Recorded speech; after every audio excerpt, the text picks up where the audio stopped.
পহেলা ফাল্গুন বাঙালির হৃদয়ে রঙিন স্বপ্নের প্রথম আলোকরেখা।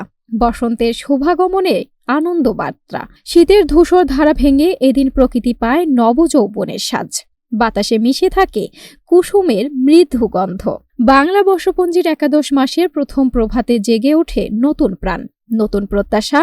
মুঘল সম্রাট আকবর প্রবর্তিত বাংলা সনের ধারাবাহিকতা। ফাল্গুনের এই সূচনা কৃষিনির্ভর বাংলার ঐতিহ্যের সঙ্গে গভীরভাবে যুক্ত। প্রাচীন গ্রাম বাংলায় বসন্তবরণ ছিল লোকসঙ্গীত, কীর্তন ও পালাগানে উৎসব মুখর আয়োজন। হিমুল পলাশের অগ্নিরাঙ্গা পাপড়িতে মাঠ ঘাট রঙিন হয়ে ওঠে, যেন প্রকৃতি নিজেই উৎসবের আয়োজন করেছে। বাসন্তী ও হলুদ রঙের পোশাকে সেজে মানুষ যেন প্রকৃতির সঙ্গে মিলিয়ে নেয় নিজের হৃদয়ের উচ্ছ্বাস। সময়ের প্রবাহে নগর জীবনেও উৎসব পেয়েছে সাংস্কৃতিক মহিমা। বিশেষ করে ছায়ানটের আয়োজিত বসন্ত বরণে সঙ্গীত, নৃত্য ও আবৃত্তির মূর্ছনায় মুখরিত হয় পরিবেশ। এই দিনটি আজ ভালোবাসা, বন্ধুত্ব ও সাংস্কৃতিক ঐক্যের প্রতীক। পহেলা ফাল্গুন তাই শুধু ঋতুর পরিবর্তন নয়, বাঙালির চিরন্তন ঐতিহ্য, সৌন্দর্যবোধ ও প্রাণের উচ্ছ্বাসে এক অনুপম উৎসব।